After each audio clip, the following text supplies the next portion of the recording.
Hey there, this is Pritha and welcome back to my channel.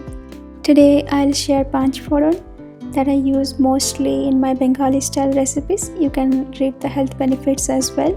So let's see what all we need to make this blend. Take equal amount of cumin seeds, fennel, Nigella seeds, Fenugreek. Fenugreek is bitter in taste, so you can add less amount. While celery seeds. This is not carom seeds. If you don't have it, add mustard seeds.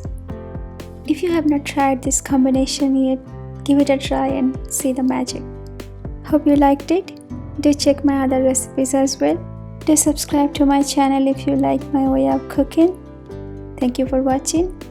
See you in the next one.